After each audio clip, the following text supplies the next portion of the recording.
우리가 꽃 한 송이를 사며 가게 주인에게 물었습니다. 이 꽃을 선물하면 주는 사람이 행복할까요? 받는 사람이 행복할까요? 예? 그랬더니 일부 예배 때 물었더니 어린애가, 여자애가 받는 사람이요 그러더라고요. 근데 가게 주인이 웃으며 말했습니다. 꽃을 판 내가 제일 행복합니다 그러더랍니다. 여러분, 우유를 아침마다 마신 사람보다 우유 배달한 사람이 더 건강하답니다. 묻습니다. 여러분 행복하십니까? 여러분, 이렇게 주일날 주님을 예배할 수 있다는 사실이 행복하십니까? 또 내가 섬기고 함께 할 수 있는 성도님들이 계심에 행복하십니까? 교회 일을 돌보며 또 내게 주어진 사명과 직분을 감당하면서 여러분 행복하십니까? 여러분, 보상 없이 아무런 대가 없이 헌신할 수 있다면 하나님 얼마나 기뻐하실까요? 설교 시작부터 무언가를 물어봐서 죄송하지만 몇 가지만 좀 더 여쭤보겠습니다. 여러분 삶 가운데 아무런 대가가 없어도 기쁨으로 헌신할 수 있는 일이 있으십니까? 아무리 어렵고 힘들어도 불평 없이 감당할 수 있는 일이 있으십니까? 하나님의 거룩한 일, 교회 일을 감당하면 감당할수록 힘이 생기십니까? 아니면 힘이 빠지십니까? 교회에서 뭘 하자 그러면 될까 안 될까부터 생각하십니까? 아니면 나는 어떻게 순종할까부터 생각하십니까? 이 질문에 바르게 대답할 수 있고 그렇게 살 수 있다면 그 인생은 행복한 인생일 것입니다. 저는 여러분 모두가 행복하시길 원합니다. 오늘 본문 32장으로 와서요, 32장 전체죠. 사실 1절에서 6절 읽진 않았지만 백성들이 금송아지를 만들고 뛰어노는 장면이 나옵니다. 7절에 14절에 보면 하나님 백성들의 모습 보시고 진노하는데요, 7절을 딱 보면요, 내 백성이 아니라 너의 백성이라는 거예요. 나랑 관계없다, 유호 백성, 그러니까 나랑 관계없는, 하나님이 진노하셔서 그래서 그들을 다 진멸하겠다. 근데 모세가 하나님께 중보기도 하니까 하나님께서 그 진노의 감정을 누그러뜨리시고 그들을 다시 품으시는 장면이 오늘 본문에 나옵니다. 자, 여러분 잘 보십시오. 오늘 말씀 속에 세 가지 장면이 나옵니다. 하나는 이스라엘 백성들이 생각하고 있는 하나님의 모습이고, 다른 하나는 하나님의 본래 모습입니다. 그리고 또 다른 하나는 하나님과 인격적 만남의 모습이 얼마나 중요한지를 나타내고 있는데요, 이 세 개의 모습을 그려가 보면서 우리 같이 은혜를 나누고자 합니다. 첫째요, 나를 위한 금송아지 하나님을 섬기고 있지는 않냐 이겁니다. 오늘 읽진 않았지만 잘 보십시오. 1절에서 6절에 모세를 기다리지 못한 이스라엘 백성들이 아론을 시켜 금송아지를 만든 이야기입니다. 왜 하필 금송아지를 만들었을까요? 물론 그것은 애굽에서 그들이 보고 배운 우상신이 금송아지였기 때문일 것입니다. 나중에 이스라엘이 남과 북으로 나뉘었을 때도 북이스라엘의 초대왕 여로보암도 금송아지를 만들었죠. 사람들이 자꾸 제사 지내러 남쪽 예루살렘 내려갈 것을 막으려고 단과 베델에 금송아지를 딱 만들어 놓고 이게 여호와 하나님이다 말했죠. 자, 여로보암 왕이 금송아지를 배운 것도 애굽입니다. 솔로몬 시절 애굽으로 도망갔다가 이 금송아지를 배워온 것이죠. 그런데 금송아지를 만든 이유가 애굽에서 살았기 때문이다 이렇게 말하고 마는 것은 굉장히 피상적인 이유입니다. 여기 굉장히 중요한 영적인 이유가 있습니다. 잘 들으셔야만 합니다. 자, 보세요. 먼저 우리는 세 절을 주목해 볼 거예요. 1절, 4절, 6절을 볼 건데요, 먼저 32장 1절을 보십시오. 1절에 보면 백성이 모세가 산 내려옴이 더딤을 보고 모여 백성이 아론에게 이르러 말하되 일어나 우리를 위하여 우리를 인도해낼 신을 만들라 이렇게 써 있어요. 우리를 위하여 우리를 인도할 신을 만들라. 그 다음 4절 보십시오. 4절에 뭐라고 써 있습니까? 아론이 그들의 손에 금고리를 받아 부어서 조각칼로 새겨진 송아지 형상을 만드니 그들이 말하되 이스라엘 이는 너희를 애굽 땅에 인도해낸 너희의 신이로다. 너희의 신이라는 것입니다. 그 다음 6절 보십시오. 6절 아주 중요합니다. 6절이요, 이튿날에 그들이 일찍 일어나 번제를 드리며 화목제를 드리고 백성이 앉아서 먹고 마시며 일어나 뛰놀더라. 자, 잘 보세요. 우리 이 세 구절에서 금송아지 정체가 무엇인지 분명히 알 수 있어요. 먼저 1절에 우리를 인도할 신을 우리를 위해 만들라는 것입니다. 뭐라고 합니까? 신을 만들래요. 인간이 신을 지금 창조하고 제조하고 만들고 있습니다. 왜 신을 만듭니까? 우리를 위해서라는 겁니다. 즉 우리의 목적을 위해서, 우리의 행복을 위해서, 신의 영광을 위해서가 아니라 나의 기쁨을 위해서 신을 만들라는 것입니다. 여기서 우선순위 문제가 나옵니다. 우리를 위함이냐 아니면 하나님의 영광을 위함이냐. 여기서 우리가 부딪혀야 할 질문 하나가 있습니다. 여러분, 무엇 때문에 신앙생활 하십니까? 무엇 때문에 오늘 이 교회에 나오셨습니까? 이 화창이 좋은 날 꽃놀이를 놀러 가도 되고 세상에서 편히 쉬어도 될 때 왜 이곳에 나오셨습니까? 무엇 때문에 이곳에 나와서 우리가 예배합니까? 그것이 나의 만족을 위하여, 나의 이름을 높이기 위하여라면 나는 지금 신을 제조하고 있는 것입니다. 그러나 하나님의 영광을 위하여라면 이게 바른 신앙이라는 것이죠. 그런데 그들에게 문제는 우리를 위하여 신을 만들라는 거예요. 신의 존재는 나를 위한 존재라는 것입니다. 여러분, 우리 안에 이러한 요소가 얼마나 많이 있습니까? 하나님 앞에 설득당하여는 내가 아니라 하나님을 나에게 순종시키려는 의도가 알게 모르게 우리 몸에 배어있다는 것입니다. 겉으로는 하나님 사랑을 표현하지만 그 내면 한꺼풀 벗겨보면 냄새나는 이기적 욕망이 우리 안에 가득 차 있습니다. 하나님을 위해 하나님을 사랑한 것이 아니라 내 이기적 욕망을 이루기 위해서 하나님을 믿었기 때문일 것입니다. 그 다음 두 번째 구절 4절, 송아지 형상을 만들더니 이 송아지가 너희를 애굽 땅에 인도하는 신이다 그럽니다. 여러분, 여기서 참을 수 없는 존재의 가벼움, 하나님이 가장 싫어하는 게요, 하나님을 어떤 형상으로 만들어 놓는 것입니다. 무한하신 하나님을 유한한 존재로 그 유한 속에 가두는 행위죠. 한마디로 나의 수준으로 하나님을 끌어내리는 행위입니다. 내가 하나님 수준에 맞출 수도 없고 맞추기도 싫으니까 하나님을 내 수준으로 깎아내리는 것입니다. 수준 떨어지는 하나님의 형상을 들고 다니는 사람들이 얼마나 많은지 모릅니다. 더러운 말을 쉽게 내뱉으면서 하나님 믿는다고 합니다. 더러운 행위를 쉽게 하면서도 교회만 나와 예배하면 다 된 줄 압니다. 저 또한 그렇더라고요. 제가 목사지만 목회자들 비판하고 뒤에서 때론 뒷담화를 하면 판단하면서 하나님의 일을 했다고 이야기하는 제 모습을 발견할 때도 있습니다. 그 다음 세 번째 구절 6절입니다.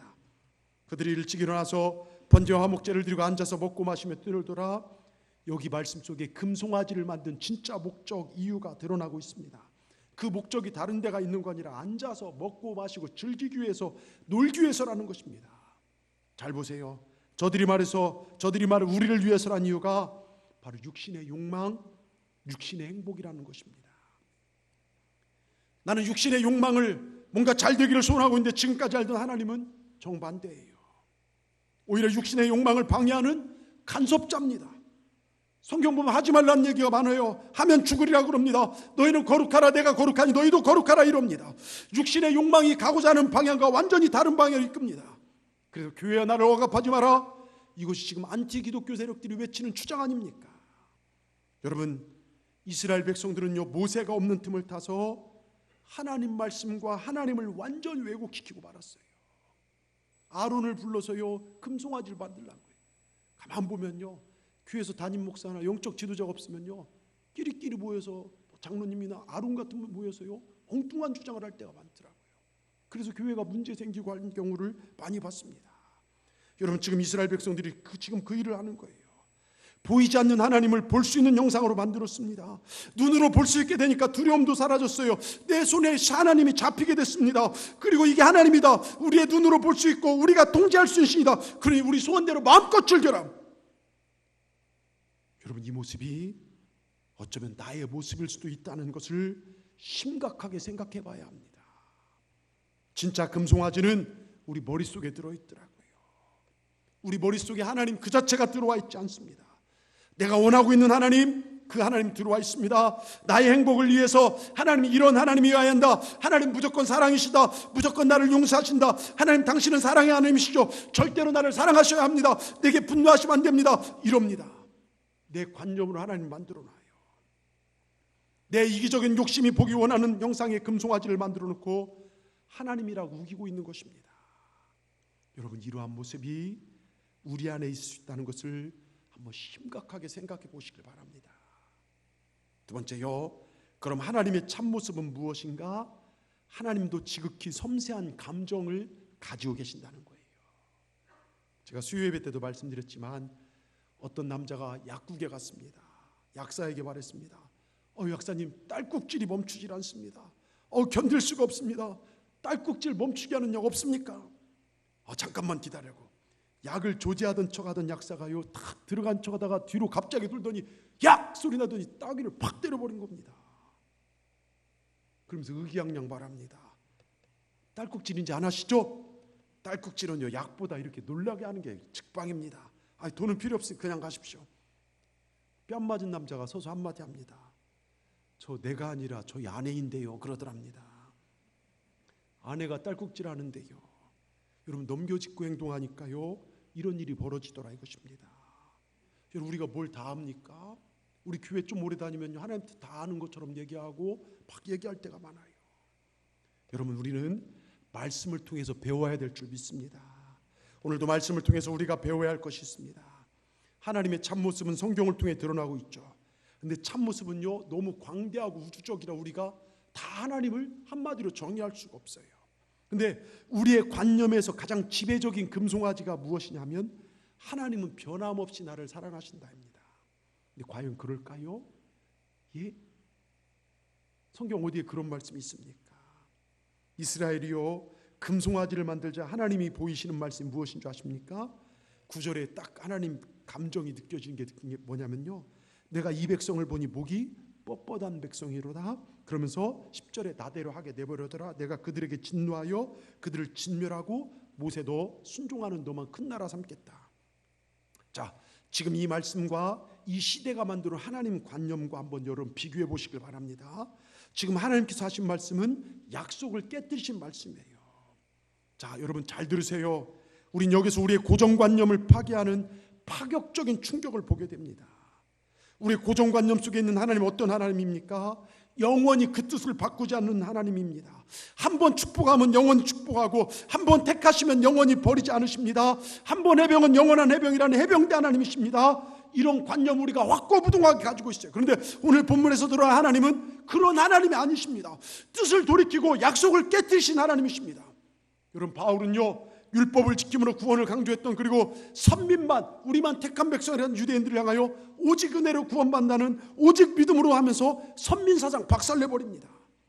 하나님도 마찬가지. 하나님은 나는 내 마음에 안 들면 내 약속도 깨뜨릴 수 있다는 거예요. 사무엘상 2장 30절에 보면요 엘리 제사장 가문을 향한 하나님의 심판의 메시지가 나옵니다. 내가 전에 너의 집과 내 조상의 집이 내 앞에 영영 행하려 하시나 이제 나 여호와가 말하오니 결단코 그렇게 하지 아니하리라. 나를 존중히 여긴 자를 내가 존중히 여기고 나를 멸시한 자를 내가 경멸히 여기리라. 전에는 분명히 내가 너의 집을 영원히 복주겠다고 하였다. 그러나 이때는 결단코 하나님의 의지입니다. 내가 결단코 그렇지 않으리라. 하지 않겠다는 겁니다. 나를 존중히 여기지 않는 너의 가문을 멸하겠다는 것입니다. 여러분 제가 목사니까요. 여러분들이 장로님이 직분이 있으니까요. 교회 몇십 년 다녔으니까요. 하나님 책임져 주겠지? 여러분 아니라는 겁니다. 내가 하나님 존중하는 것을 떠나버린다면 하나님도 나를 떠날 수 있다는 것 꼭 명심하시길 바랍니다. 잊진 않았지만요. 출애굽기 32장 33절에 여호와께서 모세에게 이르시되 누구든지 내게 범죄하면 그는 내가 내 책에서 지워버리리라. 하나님 의지입니다. 이 말씀도 같은 말씀입니다. 생명책에 기록된 구원받은 이름도 하나님께 범죄하면 지워버리시겠다는 말씀입니다. 그리고 요한계시록 저 끝에 와서 3장 5절에 사대교회를 향해 그러죠. 이기는 자와 이와 같이 흰옷을 입을 것이요 내가 그 이름을 생명책에서 결코 지우지 아니하고 그 이름을 아버지 앞과 그의 천사를 시인하리라. 똑같은 말씀입니다. 저는요 정말 오늘 설교를 듣는 우리 동산교회 모든 분들 생명책에서 여러분의 이름이 절대로 지워지지 않기를 주의 이름으로 축원합니다. 하나님은 생명책에 기록된 이름을 제하실 수도 있다는 것입니다. 마지막 심판 때에 하나님 앞에 천사들 앞에서 모른다고 하실 수 있다는 거예요. 동산교회 누구를 보니까 하나님과 마지막 심판 우리가 하나님 앞에 심판대 앞에 섰어요. 천군 천사들 있고 딱 서 있는데 우리가 죽어서 하나님 심판대 앞에 섰는데 동산교회 누구 내가 저 사람을 위해 십자가에 죽었습니다. 이 사람은 내가 보증합니다. 그런데 하나님께서요 우리 예수님께서요 하나님과 천사 앞에 나 이 사람 몰라요. 여러분 그러면 끝입니다. 영원한 끝입니다. 그래서 우리가요 마지막 심판 때 하나님 앞에 정말 그러기에 잘 살아야 합니다. 하나님의 말씀 하나하나까지 세밀한 감정 하나하나까지 우리가 헤아리시길 주의 이름으로 축원합니다. 얼마 전요 제가 칼럼에도 넣어놨지만 북미 간의 대화를 통해 김정은 트럼프 이렇게 해서 총론 합의를 하겠다 합의가 되었지만 세부 사항으로 딱 내려가니까요 서로 격돌해요. 북한은 미사일 쏘고 마찰이나 하고 합의가 안 됩니다. 여러분, 악마는 디테일 속에 숨어져 있다는 거예요. 세부적인 면에 있어서 합의가 어려워요. 왜 그럴까요? 자국 이기주의 때문에, 욕심 때문에 그럴 겁니다. 그런데 우리 신앙생활도 잘 보십시오. 총론에서 날 구원하신 주님 위에 살겠습니다. 주님, 나의 죄를 지시고 십자가 지시고 날 구원하심을 믿습니다. 하나님 영광을 위해 살겠습니다. 말씀대로 살겠다고 총론에 합의를 합니다. 마귀도 잘한다, 그래 그렇게. 그런데 막상 삶의 현장 가서는 야, 그렇게 어떻게 다 살아? 야, 너 미워하는 사람 미워해. 야, 세상 적당히 즐기고 살아. 강론, 일상의 삶 속에서는 교회는 다니지만 믿음과 말씀과 상관없는 삶을 많은 사람들이 살고 있더라 이것입니다. 미워할 것 다 미워합니다. 말하고 행동할 때는 손해보려 하지 않습니다. 내가 조금만 손해보면 가만히 있지 않습니다. 전도와 선교 나랑 상관없습니다. 내 편한 대로 하나님을 섬기고 살 때가 많습니다. 적절히 죄와 타협합니다. 큰 틀에서는 주님을 믿는다고 하지만 작은 것을 결정하고 사람들을 대할 때는 여지없이 금송아지 신앙으로 내 편한 대로 살아가는 우리들의 모습 아닙니까? 이스라엘 백성들 총론에서는 하나님께 구원받았지만 강론으로 들어가 보면요 여지없이 우상을 숭배합니다. 멋대로 행동하고 마음에 안 들면 불평하고 하나님 싫어한 것을 버젓이 행하면서 우리는 선택받은 백성이라고 스스로 자유합니다. 여러분, 오늘 말씀 속에서 하나님의 중요한 속성을 한 가지 알아야 합니다. 그것이 뭐냐 하면 하나님도 지극히 섬세한 감정을 가지고 계신다는 거예요. 우리처럼 사랑하기도 하시고 미워하시기도 한다는 겁니다. 우리처럼 화를 냈다가 누그러지기도 하신다는 것입니다. 슬픔과 기쁨이 있고 후회와 눈물이 있고 이런 감정적 요소들을 가지고 계신다는 것입니다. 그러니까 여러분, 우리의 말과 행동, 생각들이 분명하게 하나님 마음에 영향을 미친다는 거예요. 이스라엘의 금송아지를 만든 그 행위는 하나님 감정과 마음에 치명적 상처를 주었습니다. 그래서 하나님께서 진리하셨던 약속을 후회하게 만드셨어요. 그래서 10절에 보면요, 그런즉 나대로 하게 하라. 내가 그들에게 진노하여 그들을 진멸하고 너로 큰 나라가 되게 하리라. 여기 쓰인 표현 두 가지 집중하십시오. 진노와 진멸. 진노라는 것은요 불꽃같이 끓어오르는 감정입니다. 분노입니다. 맹렬히 삼키는 불꽃입니다. 근데 진멸은 뭡니까? 그 불꽃으로 완전히 죄를 만들어 소멸시켜버린 겁니다. 징계나 채찍이 아니라 사랑하는 백성을 완전히 소멸을 의미하는 진멸의 격한 감정을 우리 하나님이 느끼고 계신다는 거예요. 우린 생각하기를 에이, 하나님 그렇게 느끼셨다가도 시간 지나면 누그러실 거야.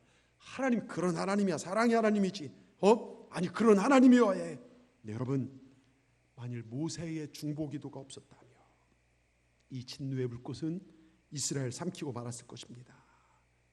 마치 엘리 제사의 가문을 진멸하신 것처럼 출애굽 백성도 마찬가지 결과를 맞이했을 것입니다. 우리는 여기서 분명한 사실 하나 깨달아야 돼요. 하나님의 사랑, 무조건적인 사랑, 이런 사상만이 강조되어 있죠.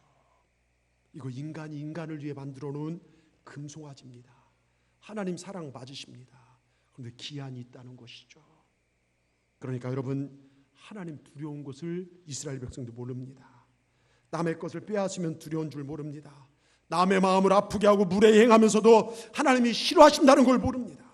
썩어 빠진 삶을 살다가 교회 나와서 제단에 썩은 재물 올려놓으면서 무조건 하나님 받으시옵소서 무감각합니다. 제가 이 본문을 묵상하면서요, 헛된 욕심과 거친 행동으로 하나님의 감동을, 하나님의 마음을 자극하지 말라, 이 성령의 음성을 들었어요. 여러분, 하나님을 자극하지 마십시오. 날 구원하신 것은 믿지만 내 삶 강론에 들어와서 믿음 없는 그런 행위들을 통해서 하나님의 감정과 마음을 모독하지 마시길 바랍니다. 나를 향한 하나님의 그 뜨거운 사랑의 감정이 나의 오만 불순으로 인해 변할 수도 있다는 것, 그 사랑의 감정이 진노의 감정으로 바뀌어 진멸의 불꽃이 되어 떨어질 수 있다는 걸 기억하시고 정말 조심하고 경건하며 두렵고 떨림으로 하나님 보좌 앞에 나가는 우리 모두가 되시기를 주의 이름으로 축원합니다. 우리 초창기요 시대에 선교사님 들어와서 교회를 이곳저곳 개척하면서 복음을 확장시키고 있었죠. 여기 경상도 어느 총돈 내에서요 선교사님이 들어와서 복음을 전하고 마을 사람들이 예수님을 믿었습니다. 초창기 우리 신앙의 선조들 믿음이 얼마나 뜨거웠습니까? 근데 아무튼 한 동네만 머물 수 없기에 선교사님은 그 중에 글귀나 읽은 줄 아는 사람을 세워서 성경을 주고 예배를 인도하라고 하시며 자기는 또 다른 곳으로 떠나가며 복음을 전하고 교회를 세웁니다. 어느 시골에서 주일날 밤에 다 모여서 예배를 드립니다. 시편 23편을 읽어 내려갑니다. 시편 23편이 뭡니까? 여호와는 나의 목자시니. 그날따라 바람이 불고 해서 호롱불이 흔들흔들거립니다. 여호와는 내 목자시니 이렇게 하는데 거기 르자 하나가 들어갔어요. 여호와는 내 목자 르시니 내게 부족함이 없으리로다.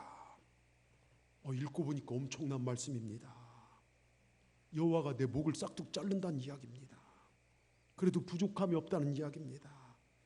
앞서서 성경을 읽던 분이 내는 여호와께서 내 목을 잘라도 감사합니다. 부족함이 없습니다.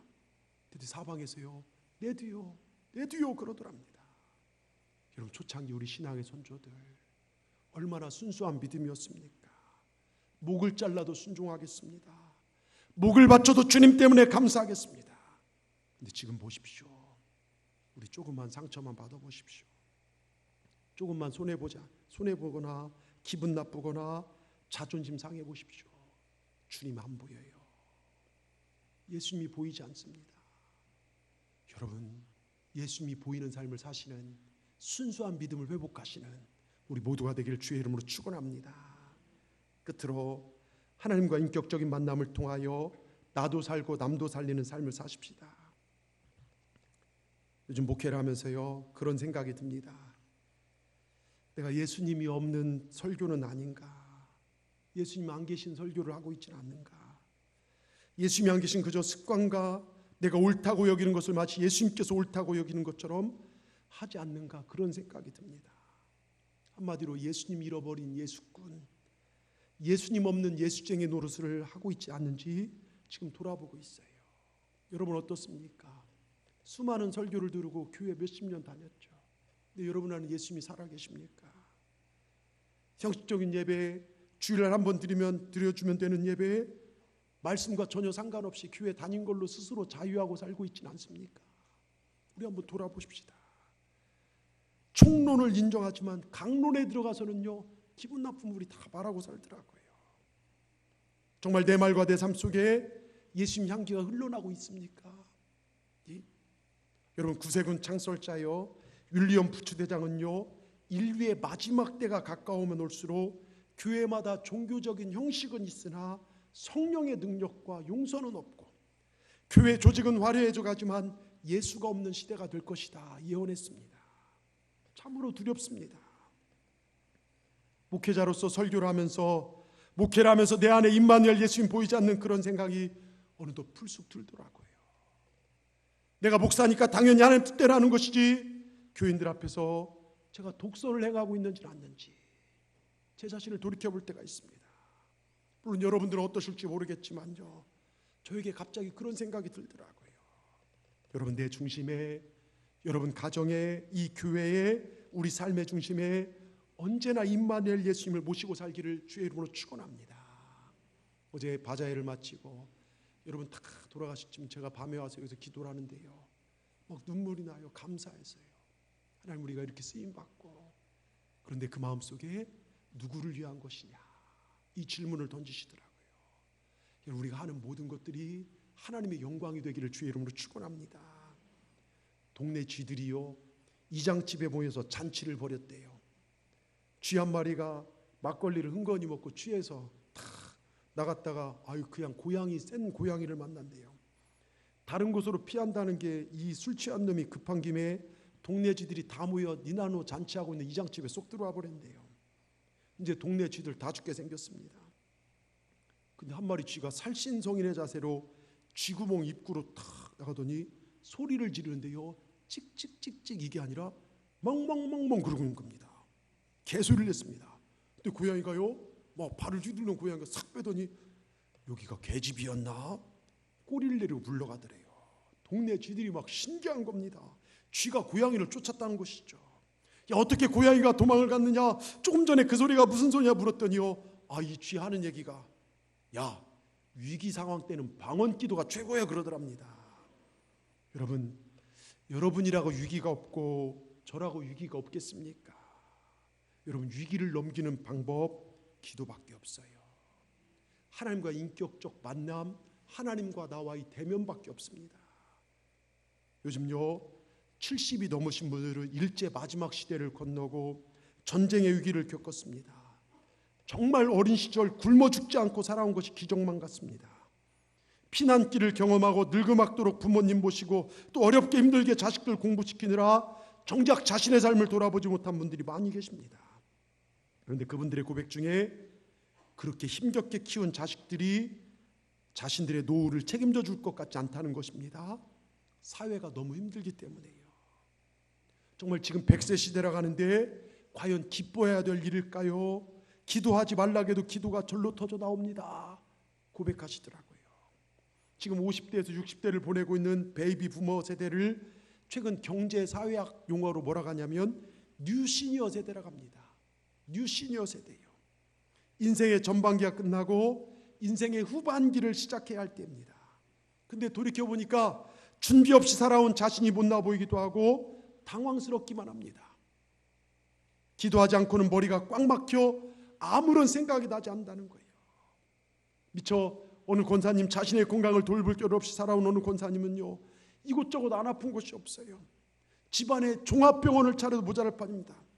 그렇다고 세상사가 형통하여 자기 마음대로 되는 것도 아닙니다. 더더구나 최근은 기도 생활도 신앙도 열정도 떨어졌다는 겁니다. 다시 기도하지 않고는 죽을 것만 같다는 겁니다. 그 어느 때보다 하나님의 사랑과 도움이 기다려지죠. 사춘기 자식을 둔 우리 부모님들 많잖아요. 저희 가정도 그렇고요. 자식의 결혼을 늦게까지 기다린 우리 장로님도 계시고, 시험 합격과 취직을 기다린 우리 교회 부모님들, 입시를 앞두고 기도하는 우리 부모님들, 심지어 초등학교 어린아이 한 명까지 기도하지 않고는 잘 살 수 있는 사람이 우리 교회에 누가 있습니까? 여러분, 에덴 동산에 쫓겨난 이후 인류 역사 모든 인간에게 고난이 있었고 아픔과 여건, 아픔이 다 있었습니다. 그런데 이럴 때 하나님을 의지하고 고난을 이겨내는 것이 믿음의 사람의 삶이라는 거예요. 신세한탄하고 원망하는 것이 아니라 하나님 주만 바라보고 정말 이겨내는 것, 기도로 이겨내는 믿음의 사람이라는 겁니다. 기도로 내가 당한 위기를 선한 기회로 만들어가는 사람이 하나님의 사람이더라 이것입니다. 위기 가운데 눈을 들어 나를 도우신 하나님을 바라본 사람이 여러분 진짜 승리자인 줄 믿습니다. 우리가 이런 삶을 사십시다. 여러분, 복음성가 중에요, 축복송이라는 찬양이 있죠. 제가 금요 은혜 밤 때 종종 부르는 찬양으로, 제가 이 축복송을 부를 때마다 우리 성도들 삶에 어려움도 아픔도 있지만 담대하게 주를 바라봄으로 아픔이 변하여 기쁨이 되고 하나님의 영광이 되는 삶이 되기를 원합니다 하면서 여러분을 축복하면서 이 찬송을 부릅니다. 가사가 이렇죠.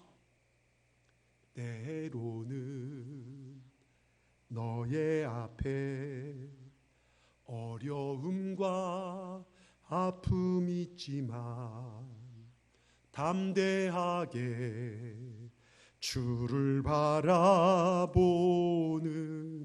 너의 영혼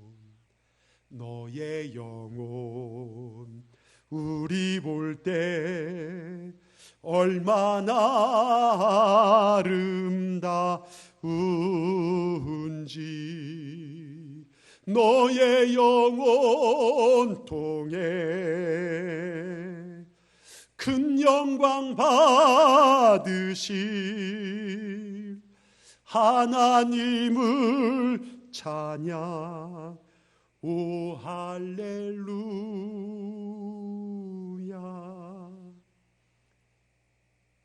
이렇게 박수를 쳐주시는 거예요. 예. 여러분, 축복은요 그냥 우리 기분 좋게 하는 그런 위로 차원의 말씀이 아닙니다. 축복은 하나님의 위대한 메시지고 우리 하나님을 향한, 하나님의 백성들을 향한 하나님의 계획입니다. 여러분, 우리 부모가 자녀 잘 되기를 바라죠. 자녀가 고생하는 거 누가 원합니까? 우리 하나님도 마찬가지입니다. 우리 앞에도 어려움이 있으시나 우리 하나님의 자녀들은 어려움 가운데 주를 바라보고 승리합니다. 하나님께 영광 돌리고 그 영혼이 아름다워지고 그 영혼을 바라본 이웃을 기쁘게 하는 것, 이것이 예수 믿는 사람들의 축복인 줄 믿습니다. 이러한 자들은요, 하나님과 친밀해져서요, 하나님께서 그들의 기도를 들으시며 그들의 기도를 통해 주의를 살려내기 시작합니다.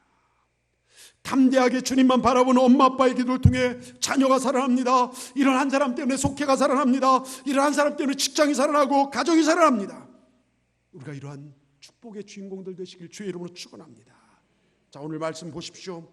죄송한 표현이지만요, 아주 무지무지하게 열받으신 하나님께서 진노의 불꽃을 일으켜서 이스라엘 백성 모두를 진멸시켰던 하나님의 감정이 어떻게 누그러졌습니까? 바로 인격적 만남을 가졌던 모세의 간구를 들으시고 누그러뜨렸다는 거예요.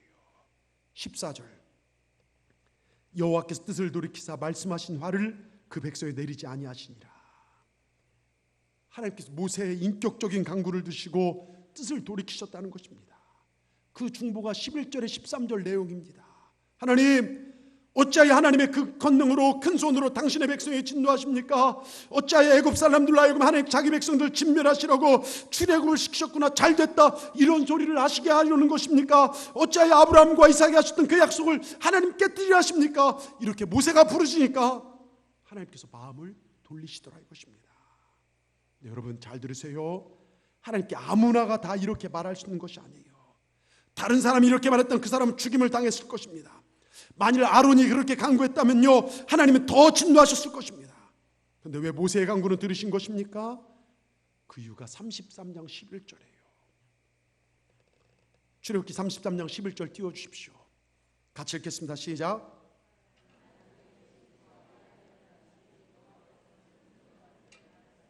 자, 여기까지만요. 사람이 자기의 친구와 이야기한 같이 여호와께서 모세와 대면했다는 거예요. 여러분, 모세는 하나님과 친구처럼 대면하여 이야기를 나누었다는 것입니다. 이 모습이 인격적 만남이에요. 구약시대 모세 한 명에 해당될지 모르지만 지금은요, 얼마든지 우리 예수님께서 휘장을 찢어놓으시고 십자가에 죽으시고 얼마든지 우리가 아버지를 찾을 수 있도록 기회를 열어놓으셨습니다. 여러분, 모세는 하나님과 마치 친구처럼 대면하여 이야기를 나누었습니다. 여러분, 신앙이란 모세와 같이 하나님과 이런 인격적 만남이 되는 겁니다. 근데 이 인격적 만남은 무엇입니까? 대면이에요. 대면이 뭡니까?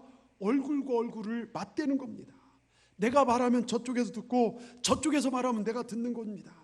저쪽에서 한 말을 내가 봐서 생각해보고 그 말에 따라서 표정이 달라지고 좋아지고 행동이 변하는 것입니다. 또 내가 말하면 저쪽에 듣고 생각하고 반응하는 것입니다. 서로가 이야기를 주고받다 보니까 저쪽에 마음이 보이기 시작하고 진심이 보이고 생각이 보입니다. 저쪽도 나의 마음과 생각을 이해해 줍니다. 저쪽이 내게 반응하고 내가 저쪽에 반응합니다. 이러한 만남 속에 무엇이 이루어집니까? 사귐이 이루어지는 거예요. 서로 간의 사이가 점점 좁혀져서 가까워지는 것입니다. 하나님과 모세와 사이가 이렇게 가깝게 좁혀진 관계 속에서 있었다는 것입니다. 여러분, 그 성경은요, 누가복음의 마지막 때가 언제 임할지 모른다, 그리고 방탕함과 술 취함과 세상의 염려로 기도 못하는 것이 아니라 깨어있어라 주님 우리에게 명령하십니다. 항상 기도하고 깨어있어라, 즉 주님과의 사귐을 항상 가져라. 여러분, 저와 여러분이 주님과 사귐이 항상 있기를 주의 이름으로 축원합니다. 여러분, 우리가요, 아무리 상처 입고 정말 완강하게 마음을 닫아도요, 내 가장 가까운 사람 말하면 듣게 돼 있습니다. 딴 사람 말 다 흘려버려도요, 가까운 사람 말을 듣고 반응하는 것입니다. 여러분, 하나님과의 만남이란요, 얼굴 대 얼굴의 만남이어야 합니다.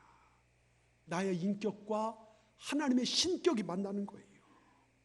우리 신앙이요, 변화없는 메마른 사막이 되어버린 이유가 여기 있습니다. 하나님을 인격적으로 만날 줄 모르기 때문입니다. 하나님 우리에게 인격적으로 다가오십니다. 내게 말씀하시고 내 말을 듣기를 원하십니다. 내게 사랑을 주시고 그 사랑의 반응을 보시면서 기뻐하시고 싶어요. 하나님의 그 사랑, 독생자를 죽이신 사랑, 내가 너를 얼마나 사랑한지 그 사랑을 말해주고 우리가 그 사랑에 반응하는 걸 보고 기뻐하시길 원하십니다. 근데 우리 쪽에서 하나님께 돌려주는 메아리가 없어요. 아무런 반응이 없습니다. 혼자 하나님께 살려달라고 강구해놓고 하나님의 음성을 듣지도 않고 나가버립니다. 주 뜻대로 살겠다고 말만 해놓고 선택의 순간마다 자기 습관으로 내 편리들, 종로는 하나님 인정합니다만 강론에 들어가서는 세상 방식, 이기주의, 민주주의 이런 법칙으로 따지고 있습니다. 하나님 계속 나를 두드리시는데요, 돌처럼 굳어서 반응이 없습니다. 사귐이 이루어지지 않죠. 여러분, 이 사귐이 무엇입니까? 기도와 순종입니다. 제가 3년 전 그루지아라는 나라로 선교를 갔죠. 비행기를 19시간, 도중에 트랜스퍼를 하면서 정장 19시간 타고 선교를 갔습니다. 가서 그날 1시간 말 배우고 나가서 물건 5개 사오기 숙제입니다. 아제르바이잔 언어입니다. 여러분, 생전 보도 듣도 못한 언어입니다. 그 다음 날 1시간 말 배우고 나가서 2-3시간 말 배우고 나가서 버스 타고 순천 정도 가서 아무 집 들어가서 5명 이름 적어오는 거예요. 식구들 이름 적어오고, 그리고 나서 아침부터 저녁까지 막 기도합니다. 막 은혜 나눕니다. 3일째 되는 날 2-3시간 말 배우고 지도를 줍니다. 이쪽 분포가, 여기는 아제리 민족이 삽니다. 아제리 민족은 무슬림 사람들이에요. 이슬람 사람들입니다. 그 지역을 찾아간, 우리처럼 터미널, 여러분 대한민국 사는 거 감사하십시오. 우리 터미널 고속도로요, 뭐 택시버스 얼마나 좋은지 몰라요. 근데 그 땅은요, 그런 거 제대로 없어요. 그래서 물어물어 가서 도착했는데요, 그 뜨거운 시골 동네에 막 복음을 전하다니는데 처음에는요, 한 명도 문을 열어주지 않아요. 어떤 건 막 소리를 지르고 장대기를 들고 막 쫓아내려고 합니다.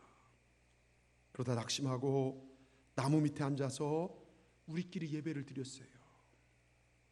그 뜨겁고 더운 시골 동네에서 나무 밑에 찬양을 하는데 눈물이 나와요.